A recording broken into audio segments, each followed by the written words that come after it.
everyone, it's Cassie and welcome back to my channel. Today's video is going to be my October TBR. I'm so excited for all the spooky and mystery and thriller and all those type of reads. I'm so excited. That is literally all my TBR is going to consist of. So just warning, we aren't doing any romances this month. I'm also really excited for this month because I am participating in the Thrillathon, which is a readathon hosted by a bunch of lovely people. That is happening October 9th to 16th, and that is like literally the most perfect timing for me personally. If you don't know, I'm from Canada, and in Canada Thanksgiving is in October and it is on October 11th. So my school has the week off as a break, so other than Thanksgiving, I'm literally doing nothing. So I have so much time to read that week, so I'm very excited that I can actually take part in this readathon and hopefully actually succeed, because I always want to take part in readathons, but it just never works out. It always fails. Some of these are going to, there is 9 prompts for the Thrillathon. 2 of them are just lifestyle ones, but then there's the 7 other ones, but they obviously, you can double up on them and triple up and whatever. So that's what I'll be doing, because I'm not that fast of a reader. But I have some books that I definitely want to get on this TBR because they're perfect for the season. Some of them I've been waiting to just read them this month. Let's get to picking.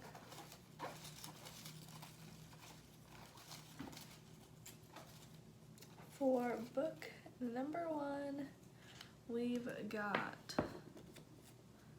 BookTube favorite / classic. So I'm gonna stretch this one a little bit, but I'm allowed to. It's my game. But this is one book that I need to get on my TBR because I am so excited to read it, and that is As Good as Dead by Holly Jackson. It's the final book in the A Good Girl's Guide to Murder trilogy, and it came out the last couple days of September. I'm so freaking excited, which is weird because I didn't overly love the first 2. Also, the way I'm fitting this into my TBR into BookTube a classic / favorite, A Good Girl's Guide to Murder fits into that, so I'm just counting as this is the same thing because it's the same series.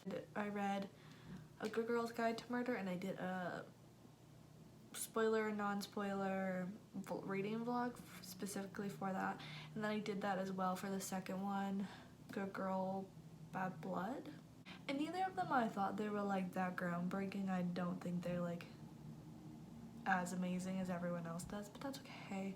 I just was able to guess some of the twists, so I'm hoping for this final one I won't guess it. And the cover is super cool, and I'm just really excited. It's one of my most anticipated releases of the year, so I'm very excited about that. The series is about Pip, and in Pip's hometown there was a girl that went missing, and then her boyfriend, I can't remember, I think he texted saying he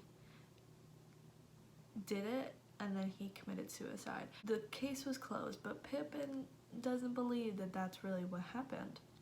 So for her senior capstone project, she decided to go into that mystery and find out what really happened. So I guess I kind of can say what this one is about.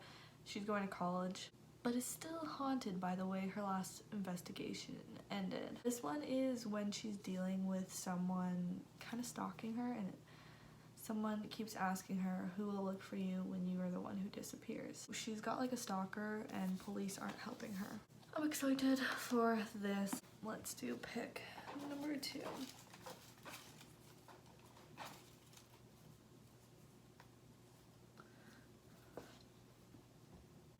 Book I've had for a long time. For that, I'm gonna pick up 13 by Steve Cavanaugh.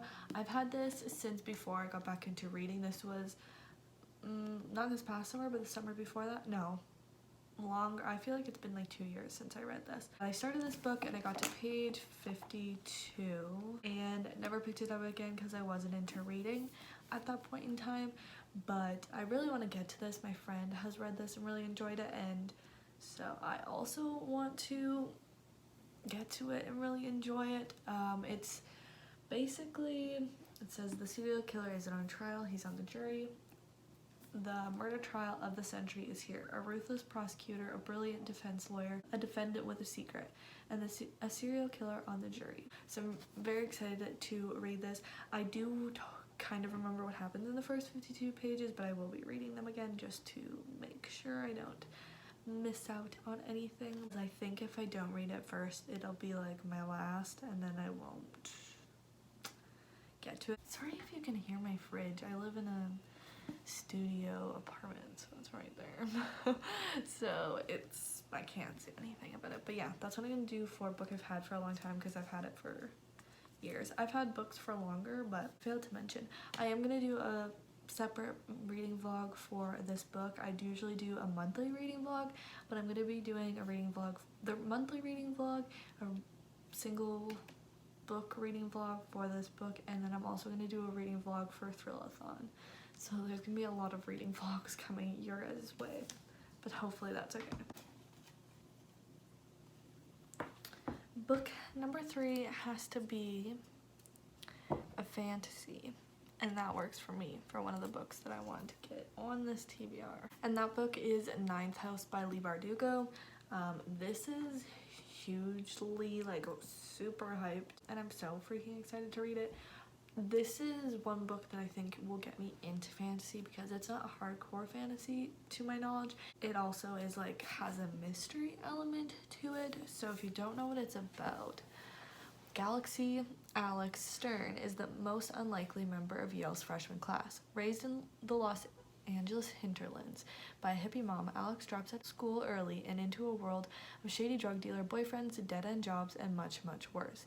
In fact, by age 20, she is the sole survivor of a horrific unsolved multiple homicide. Some might say she's thrown her life away, but at her hospital bedside, Alex is offered a second chance to attend one of the world's most prestigious universities on a full ride. What's the catch, and why her? Still searching for answers, Alex arrives in New Haven, tasked by her mysterious benefactors with monitoring the activities of Yale's secret societies. Their 8 windowless tombs are well-known haunts of the rich and the powerful, from high-ranking politicos to Wall Street's biggest players. But their occult activities are more sinister and more extraordinary than any paranoid imagination might conceive. They tamper with forbidden magic, they raise the dead, and sometimes they prey on the living. So it's like mystery element while it also has like magic, obviously. So I'm very excited that this will be a way that I can dip my toes into fantasy, because if you don't know, it's a genre I don't read very much of, but I want to, but it just really intimidates me.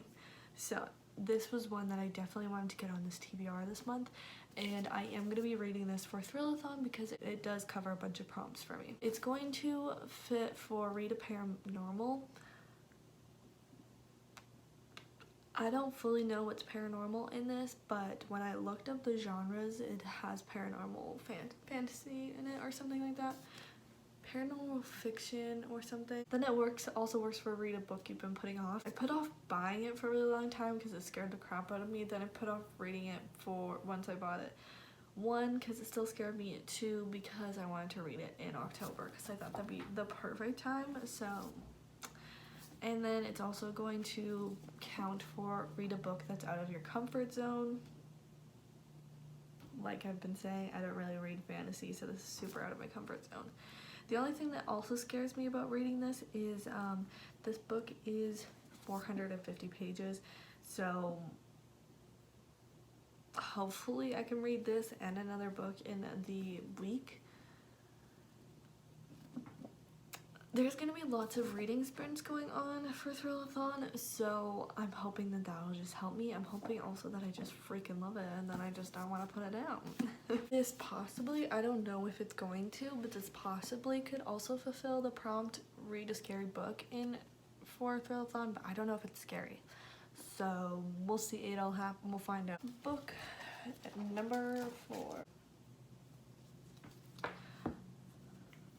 Alright, I got Ask a Friend. Alright, so I'm gonna put up an Instagram poll and put 2 options and they can decide. The first option is In My Dreams I Hold a Knife by Ashley Winstead. I just got this, but I'm actually really excited. I heard about it before I bought it, but then I just kind of put on I was just like, whatever. And then I saw it in the chapters when I was there, and I was like, you know what, I really do want to read this. So 10 years after graduation, Jessica Miller has been invited back to her university for a reunion, and she is obsessed with dazzling everyone with her beauty and success. This time when they see her, it has to be perfect, because she is perfect. Not the girl she was when she left campus back when Heather Shelby's murder fractured everything, including the tight bond linking the 6 friends she'd been closest to since freshman year. But there's more at stake than the delicious envy of her peers. Not everyone is ready to move on. Not everyone can let Heather's murder go unsolved. In fact, someone has orchestrated the whole weekend to trap the real killer. As the weekend unfolds and they get closer to the truth, the group finds there was more than murder hidden among them on campus. And it is dual timelines. Just over 300 pages. So yeah, that's gonna be the first option. And then the second option is The Beautiful by Renee Audier. I've been wanting to read this for so long, and I put it on I think the last couple TBRs, and I just haven't gotten to it. So this will be the second option. I've read this synopsis about 30 million times, so I should know what it's about. It's in 1872 New Orleans. She's taken safe haven with this coven. Through this coven she meets, what's his name? Sebastian. And there's been some murders, and there was a murder, and then there was a second murder, and the second body was found in Sebastian's lair. After a third murder, New Orleans becomes gripped by the terror of a serial killer on the loose, one who has now set Celine in his sights. As the murderer stalks her, Celine finally takes matters into her own hands, only to find herself caught in the midst of an age-old feud between the darkest creatures of the night, where the price of forbidden love is her life. So I'm gonna put it on a poll right now, and I'm gonna wait. You know how editing works, so I'm just gonna, it's gonna seem like a second to you. The winner of the poll is In My Dreams I Hold a Knife. It was very close. I don't blame you guys, because I was very excited and very split in between these books, so I was very willing to read either of these. This is going to be the other book I read for Thrillathon, because it will cover a couple prompts, and also it's not super long, and I think I could get through it pretty fast. So I'm going to put this as read a mystery, because obviously it's a mystery.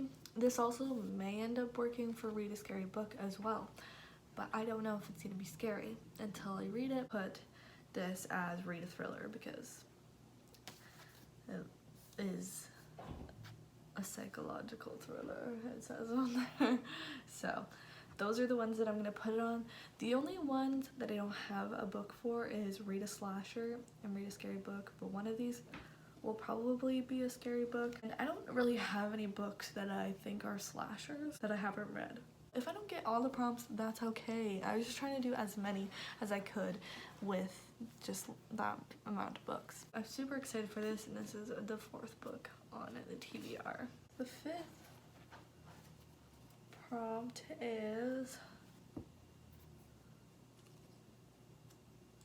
recent purchase / haul.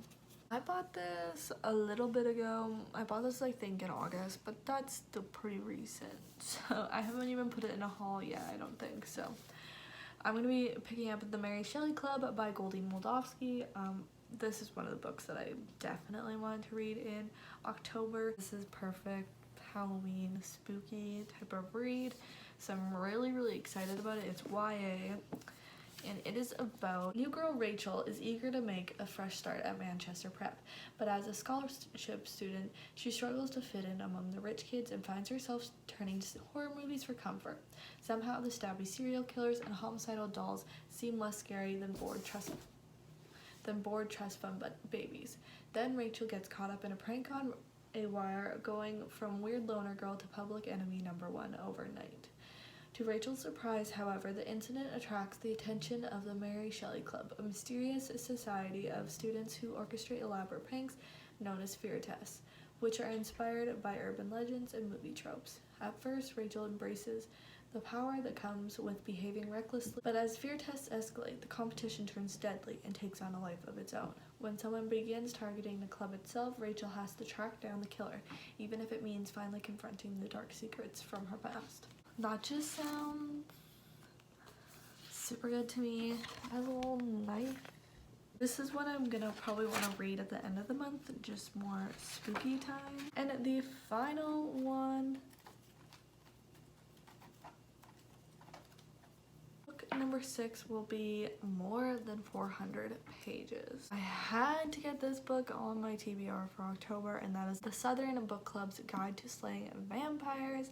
It is 404 pages. It works. I really want to read it for October because, again, like, that's perfect timing. Patricia Campbell's life has never felt smaller. Her husband is a workaholic, her teenage kids have their own lives, her senile mother-in-law needs constant care, and she's always a step behind on her endless to-do list. The only thing keeping her sane is her book club, a close-knit group of Charleston women united by their love of true crime.